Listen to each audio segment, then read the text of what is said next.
Pandas, man. Pandas. They bring it. Gotta love them. Pandas bring it. You can't beat pandas. No. Okay, I'm going to hit record. This is now for posterity. Probably shouldn't make any errors now. Mistake free. Well.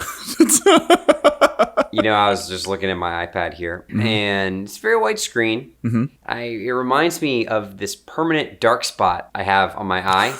Wait, what? Have I told you this story? No. So I have two burnt areas on my retina that, I don't know if you remember that solar eclipse big deal like 2 years ago. Yeah. Well, I didn't stare at it or anything. I'm not an idiot. Right. Presidents do that. Right. That is only for elected officials who have nothing to lose. Now, I was outside watching it with all of my coworkers, and I was looking at the building on the opposite side, which just so happened to have the reflection of the eclipse, which I'll tell you burns just like the real eclipse. Oh. Because I stared at it instantaneously, was blinded. Dang. And now there is a tiny little half moon missing in my vision. Whoa, can you see it all the time? Is it just always? No, so... I guess anytime it overlaps, your right eye fills it in? Exactly. So it's really, I don't ever notice it unless I'm trying to see it. I mean, it's microscopic, like the smallest font size moon. Yeah. But it's there. Wow. Forever. That is striking. No intensity lost on that. Yeah, so just take it easy out there. Yeah, careful with mirrors. If you hit a mirror with a laser, I guess it doesn't lose any intensity either. You could. Well, yeah, it doesn't lose much. I mean, that's it. Have you ever done? There was a science experiment. There's like middle school science experiment where everyone has a blind spot where their retina attaches to the optic nerve or something. No, you're right. It's where the optic nerve. It's where all the data goes through, right? And so it's right in the back of your eye. And so you can force yourself to see it by like covering one eye and then looking carefully. The thing is, what you look at has to be totally obscurable by the hole. And if you say you have like a pencil, you can cut off the top of the pencil with your blind spot. But then if you move the pencil up and the pencil appears in your vision again, your brain realizes it's a pencil and fills it all in instantly. It's wild. It is. Vision is an insane thing. But yeah, that blind spot thing is really crazy. What's crazy is this time dilation that happens when we move our eyes from location to location of focus points. You can't see the motion because what your brain effectively does is stop the vision, start it again at the new location. Okay. And essentially slows time so that it catches up inside your brain. What? So it's like this, it basically is like you don't see the loss of vision. What? It's wild, and they've studied it, and it's why when you're looking in a mirror, you never can see the actual motion of your eyeball. Huh. The human body is wild. I could go on for hours probably talking about it. It's great. But I feel like we at least need to give ourselves an introduction here. Oh, yeah.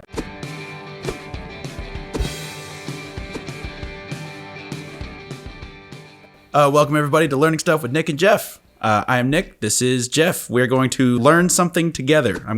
I learned something over the past 2 weeks. Jeff has learned something over the past 2 weeks. We'll see where those two things overlap. They might. They could. You never know. I'm really excited about my topic. I think I'm going second, but I know what's coming first is a beer. Yes. So, for your consideration is the Boatswain American IPA. Now, Boatswain, is that a brewery? All I really can tell you about is the flavor text on the can. That's all I know about it. And this actually says the pronunciation is not Boatswain. It's like Boatswain. Oh, that's awful. Huh, I mean, no offense to Boatswain. I mean, Botswain. Botswain? But I got to tell you guys, that is not how you spell it. No, it's definitely spelled like with a Wayne in it. Hey, well, I mean, we're learning something new. Turns out it's actually a ship's officer in charge of equipment and the crew, and it is pronounced bosun. Bosun. What is this? Oh shit! It's a Trader Joe beer. Oh, nice. Made in small batches, the American IPA has a sweet maltiness from the roasted barley and crisp bitterness from the high hop level. I'll tell you, surprisingly good. Yeah. It says this is an American IPA. American IPA. That's not all what I would tell you this was. No, it's like a Belgian triple. It definitely tastes like it would come out of one of those champagne Magnum bottles. Yes. You know? You ready for this? Ready. Shoot. Whale sharks. Yeah. Yeah. Whale sharks. Dude, I love it. Yeah. I never would have expected that. Oh my gosh, whale sharks. It turns out are fascinating. What a great...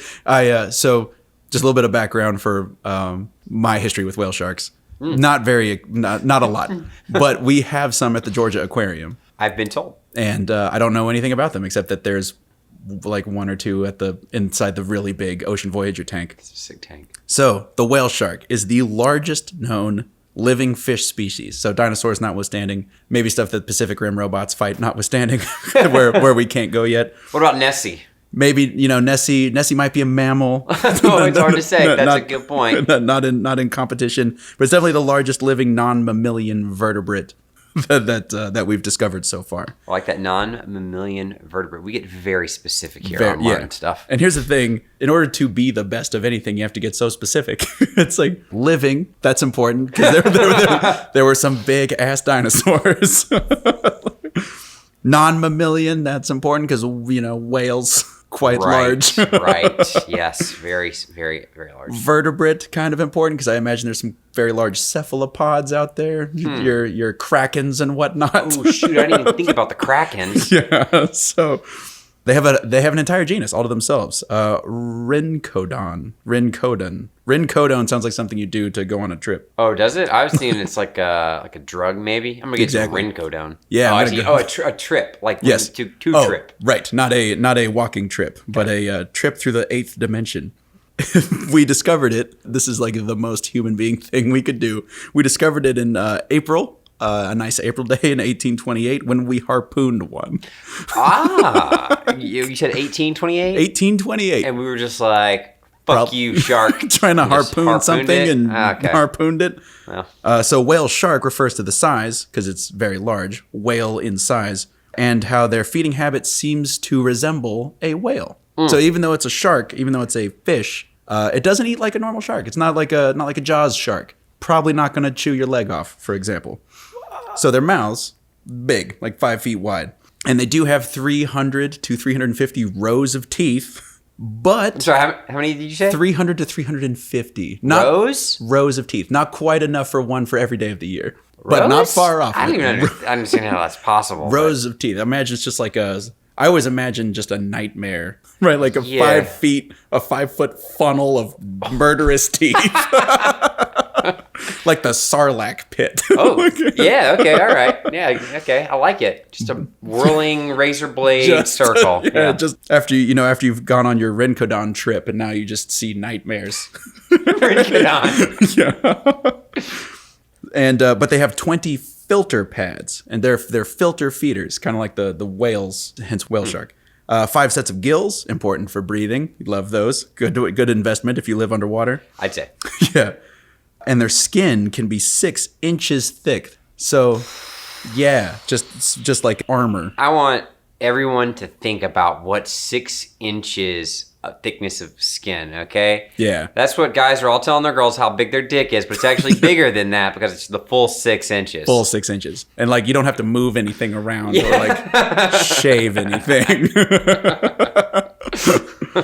So, yeah, basically the largest non-mammal in the world. Because, whales still win that battle. But their average size is estimated to be somewhere in the 18 to 33 foot range and 20,000 pounds. So we're like 3 stories tall, 20,000 pounds. If a story is still 10 feet.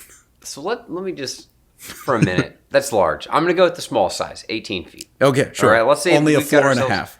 An 18-foot shark. Okay, I don't know why I'm coming back to this again, but that's 3 times taller than me. Yeah, right. Me too. Almost 3 times taller than you. Yeah.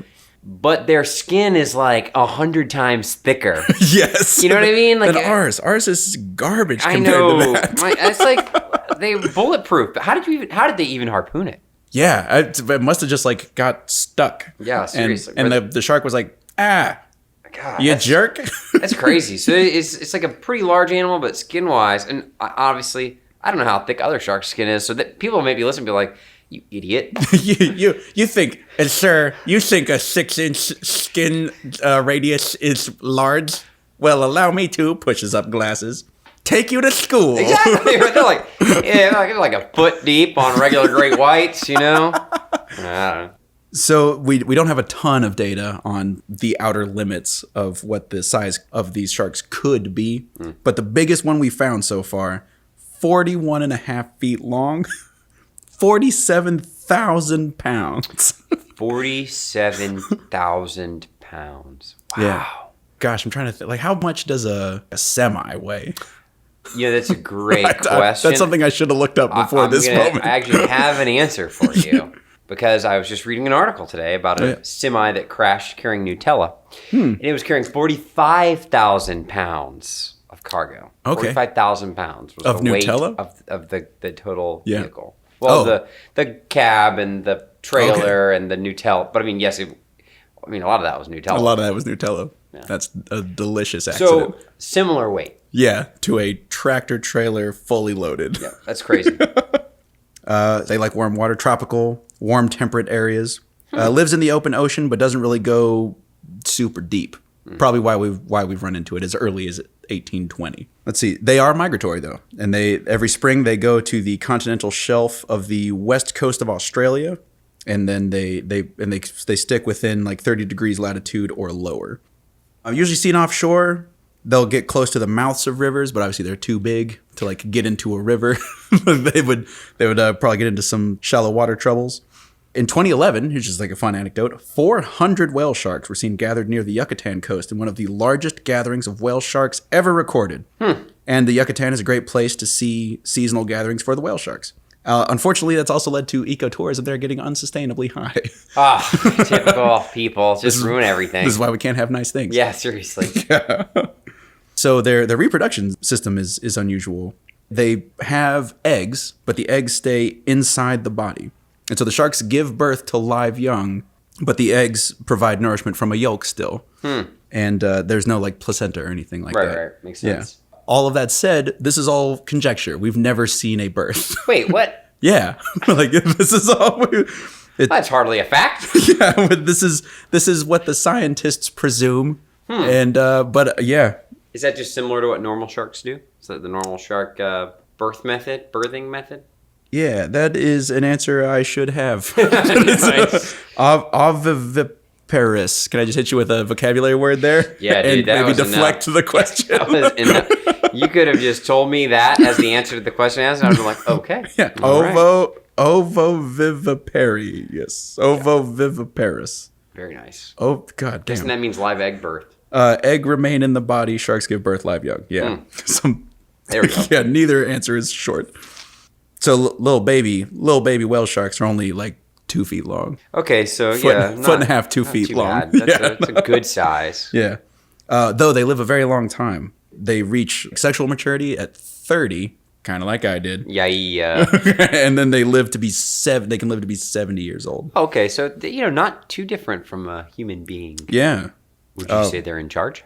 Their combat ability doesn't seem to be amazing. But it's like, being a tank without a cannon, you're still pretty safe. Yeah, still a tank. Yeah. So we were talking a little bit about their face construction, eating and stuff. They are filter feeders, and they're one of only 3 sharks that eat this way. Whale sharks, basking sharks, and megamouth sharks. Oh, okay. Yeah. But yeah, they eat like plankton and small fish. They just filter through, they swim through the water. So how much bigger do you think the megamouth shark mouth is to get that name? I mean, yeah. Let's see. But I'm going to go ahead and say, 5 feet is only a whale. So mega would have to be 8 to 10. 8 to 10. I like it. And it's all mouth. That shark's all mouth. It's just a giant ass mouth and tiny little body. Little body.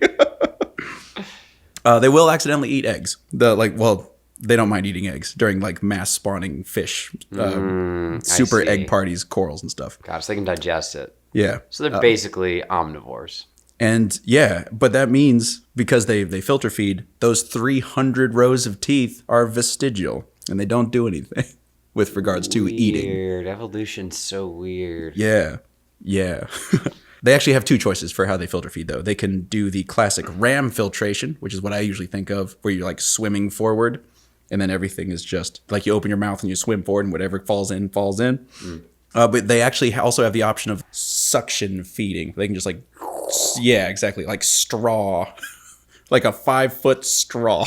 Just pull everything in. I don't want to be caught in that suction. No, because then those teeth would start to be... Oh, yeah. I mean, I can see them being a serious problem. Major concern. On top of the already large problem of being sucked into a shark's mouth. Into a shark, yeah. That's already a bad deal. That's a bad deal. Going, like, really bad.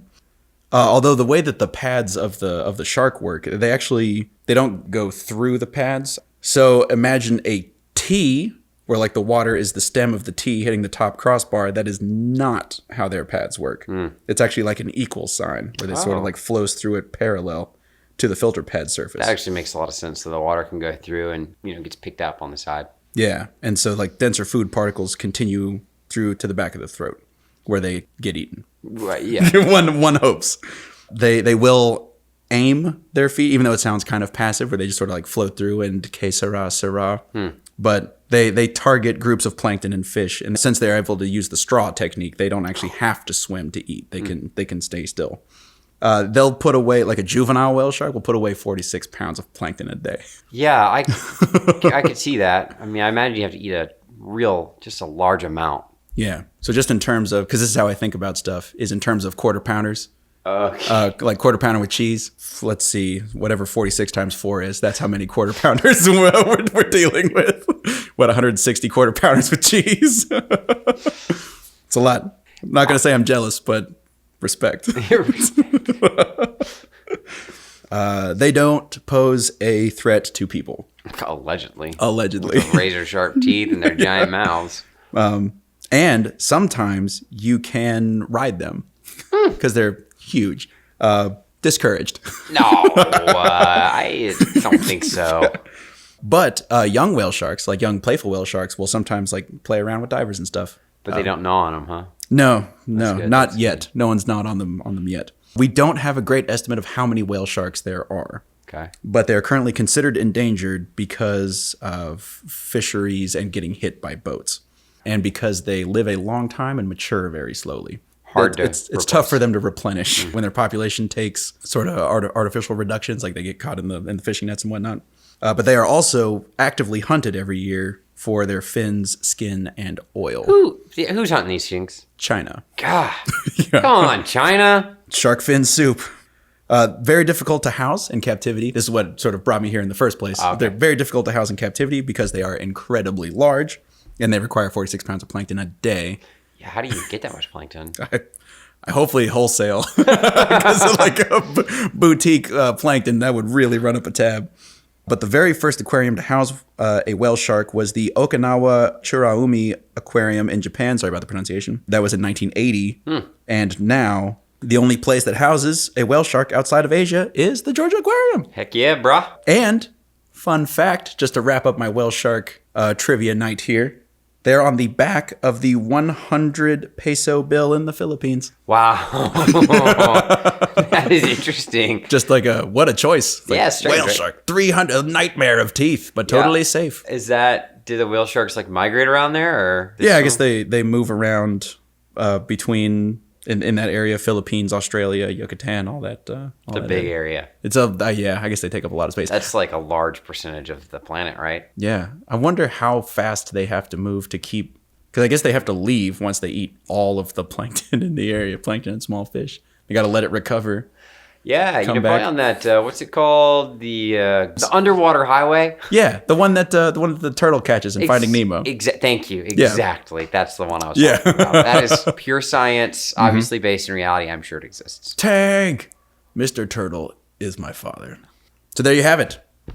The whale shark for your consideration. It was good. I was not expecting whale shark. I will say that was an exciting topic. I really enjoyed that. Thank you. I still don't understand how they could eat enough to maintain 45,000 plus pounds. Yeah.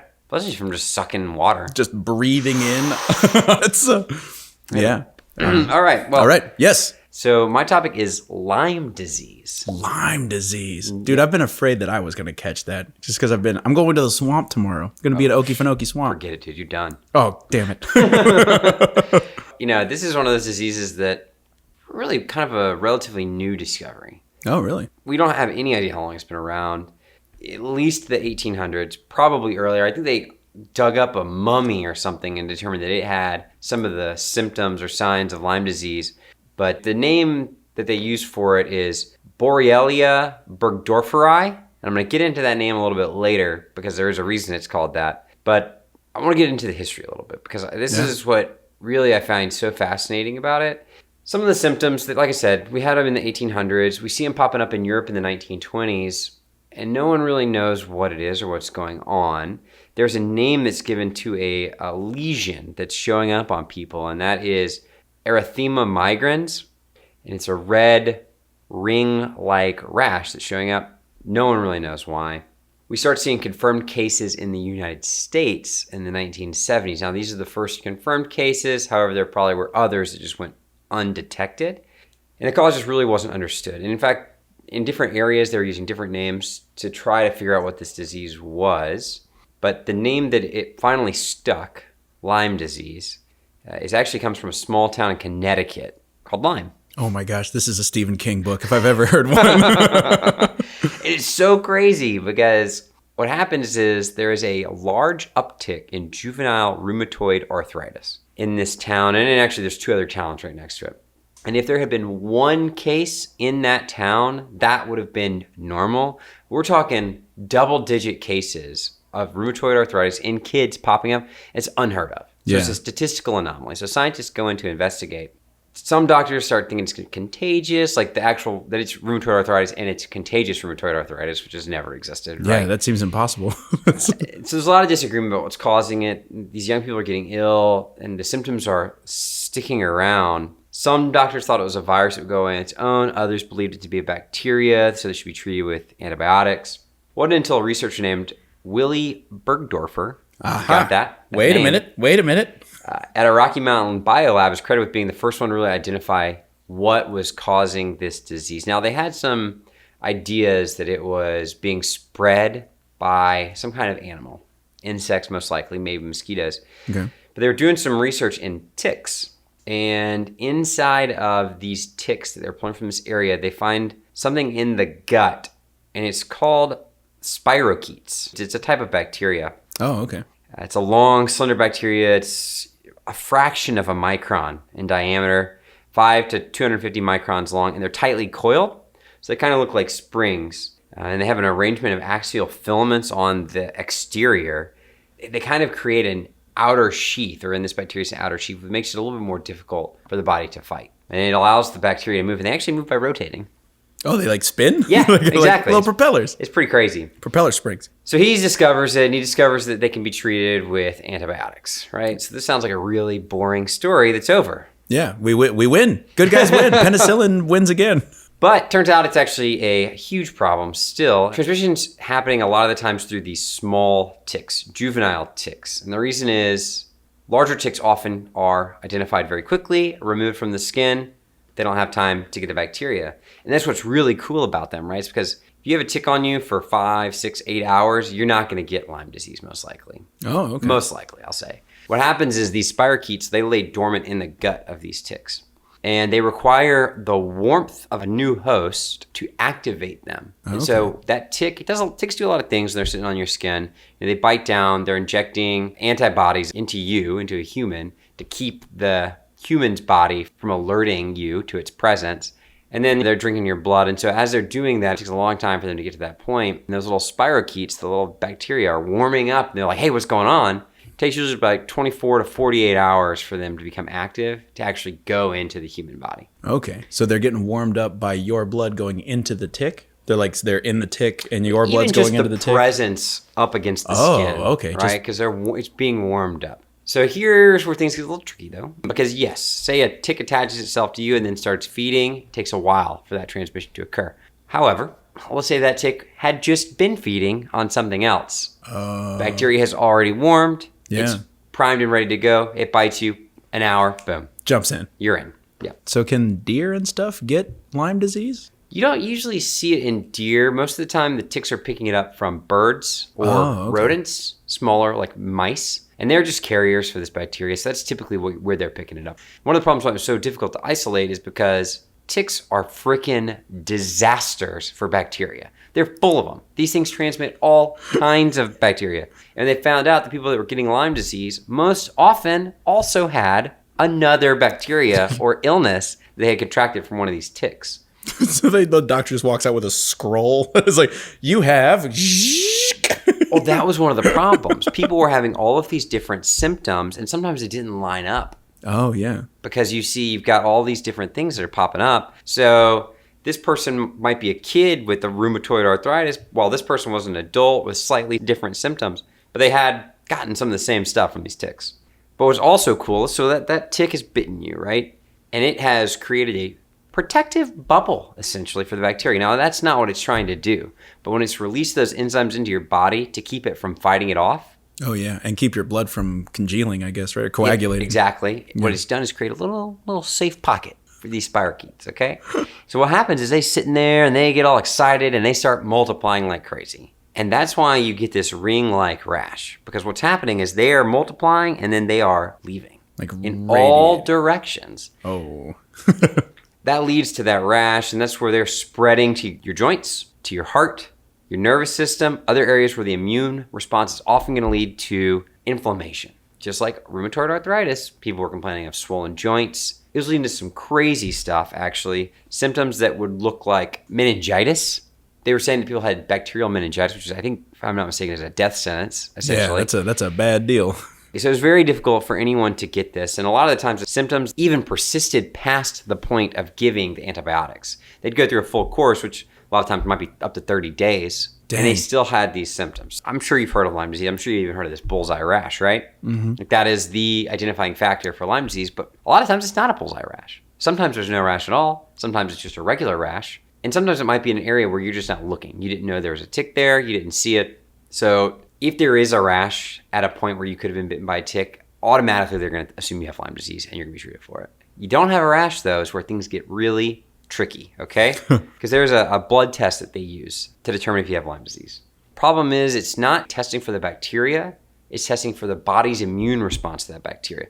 Spirochetes don't grow quickly. So if you have strep bacteria, they can just swab your mouth, test it in the lab, see if it grows in a culture. Boom. Strep. You got strep. Exactly. You get amoxicillin for a week.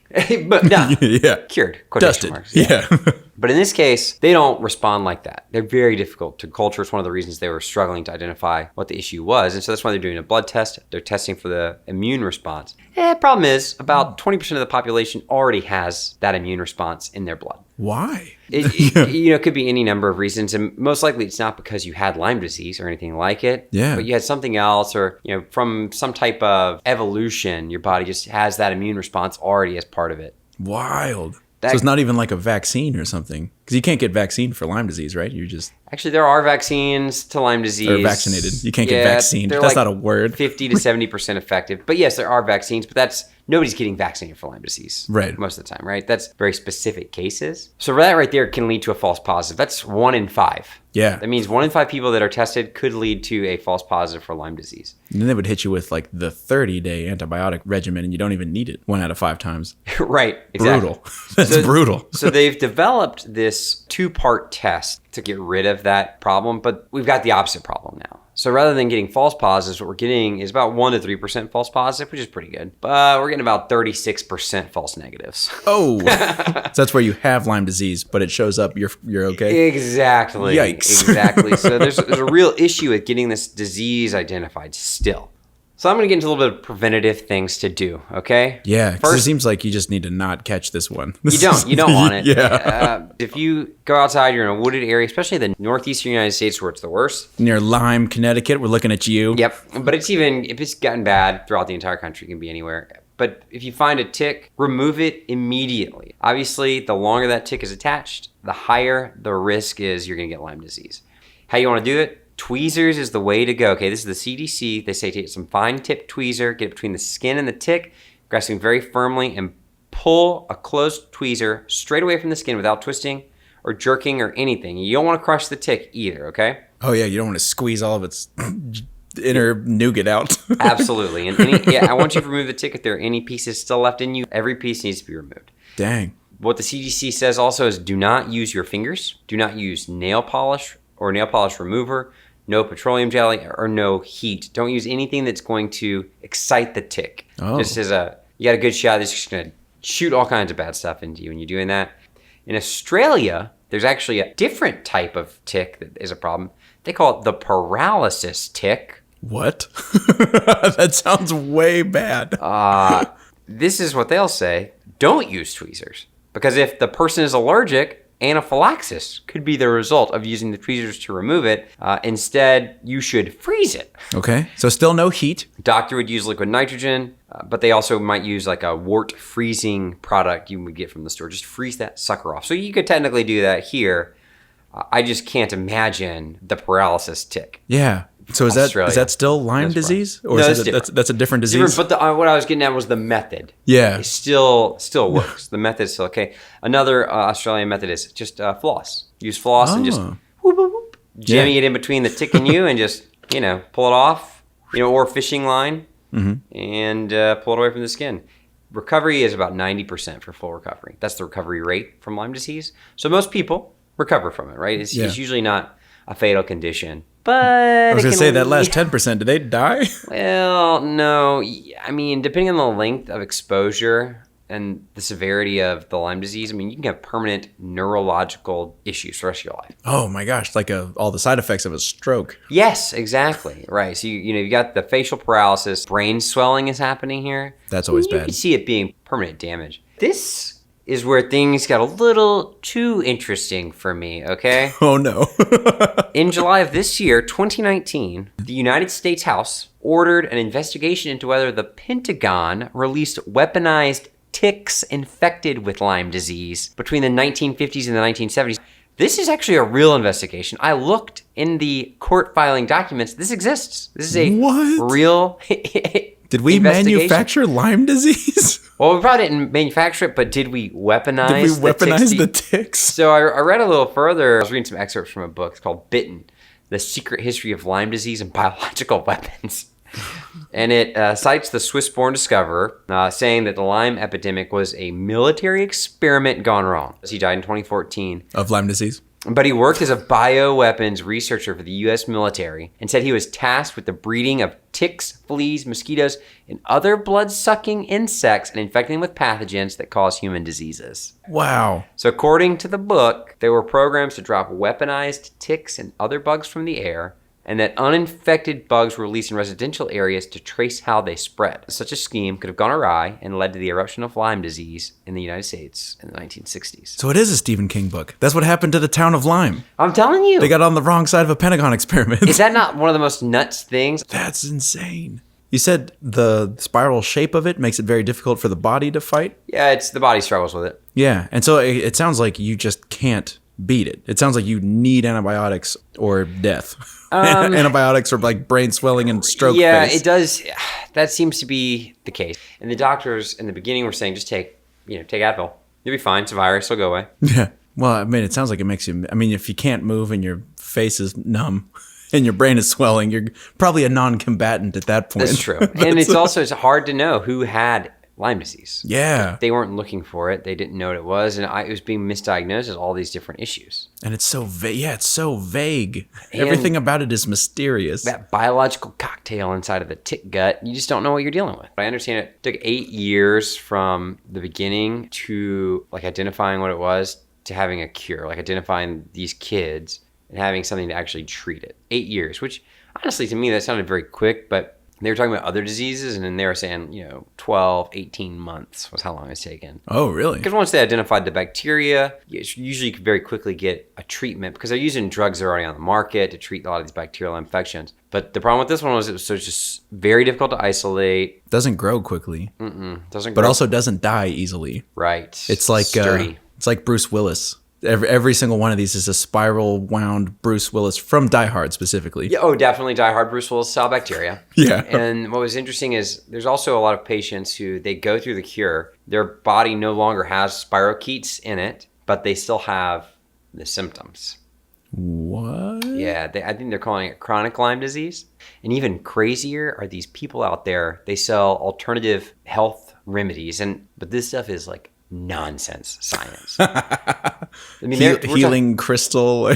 Yeah, essentially, right? Yeah. You're saying it sounds like snake oil salesman, and I'm not saying that officially it doesn't work because obviously I'm not a scientist or a doctor. I have no way of proving it. You're talking about people that were doing light therapy. That's lasers on the skin to cure Lyme disease. Okay. Which is a bacteria. Yeah.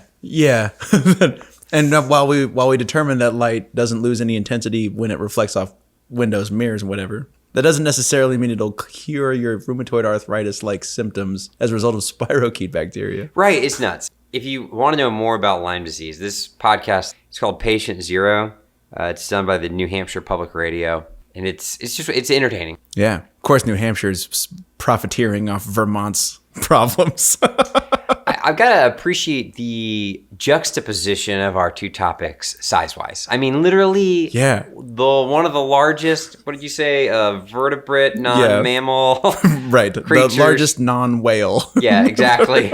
Largest non-whale, non-kraken. Compared to something that is 5 to 250 microns long. Like microns. I don't even know how big is a micron? I can't even put into perspective how small a micron is. Yeah, it's small. That would be 1 times 10 to the negative 6th power. Oh my gosh, it's so small. So 1 micron, that is 1/millionth of a meter, or 1/1000th of a millimeter, or about 0.000039 inches. So human hair is 50 micrometers. Exactly. So one hair, 50 micrometers, 50 times larger. Obviously, microscopic. Yes, infinitesimal. So very small, but which is very funny. Yeah, even the hair in the filter pads probably quite a bit larger. Yeah. Wow, that is interesting. You know, gosh, it is funny how the huge thing is very safe and the small thing is lethal. Right? I mean, isn't that kind of like our condition on this planet? The smallest things are really the ones that do the most damage. Yeah, the big guys, they'll let you take a ride, except for frowned upon a little bit. But you can. They'll play with you a little bit, and they have 300 rows of teeth. You know, exactly. These tiny little things are killing us. Lyme disease, no teeth. Well, all killer. I guess not. Yeah, she's all killer. And very similarly to the whale shark, it swims. Yeah, the ability to swim. Man, I do feel bad for everyone who hasn't gotten the chance to learn how to swim. Why's that? It's just it's a totally different environment. In order for us to even go into it, they got to bring air with us, like goggles, so we can see and all that stuff. I always feel like a lot of the fish and like whale sharks and dolphins are like, you suck. Look at you. This is going to sound really harsh, so I probably shouldn't even say it. Oh, definitely say it. But I wanted to say, when we get in the water, we're only, 10-15% efficient at best, energy-wise and forward momentum. But I'll tell you, when those whales get on the land, their efficiency is not great. So they have no place to make fun. Now, I don't want the whales to die. I don't want anybody. I'm not insensitive toward their cause. But if a whale shark ever did talk shit about my swimming, I would. Oh, come into my house. Step into my office. I would have something to say. Oh, your gills aren't so useful now. Your 5 sets of gills. So it's kind of like an either-or scenario there with the humans and the sharks. And I assume the bacteria, same thing. I don't think they're going to be swimming out in the water without us. No. This particular, the Lyme disease. What I do think I probably could have spent more time looking into is how the disease affects, if at all, the other animals that carry it. Yeah, I was wondering. I mean, it can't hurt the whale sharks. Their skin is 6 inches thick. So you're never going to get through it. There's no way. But you said rats and rodents, they like carry it but don't suffer from it. I don't know if they suffer or not. The ticks don't suffer from it. Okay. But, my guess has got to be that they do. It could be symbiotic, I guess, but I don't think so. Yeah, because Lyme, especially if it's a government conspiracy, it seems like. It is, 100%. You heard it here first, guys. Government conspiracy, Pentagon released Lyme disease on Connecticut. If you never hear from us again, you know what happened. Yeah, that's right. Oh, hold on just a second. Someone's at the door. Weird. I'll tell you, though, this is interesting. 90% of the white-footed mouse does carry that bacteria. 90%? 90%. So if a mouse bites you, you don't get Lyme disease. It has to be like a tick spitting it into your blood. Yeah, so the tick bites the infected mouse, and then it gets it in its own gut, and then it goes to sleep until it gets warm again. It, in this case, being Lyme disease. Yeah.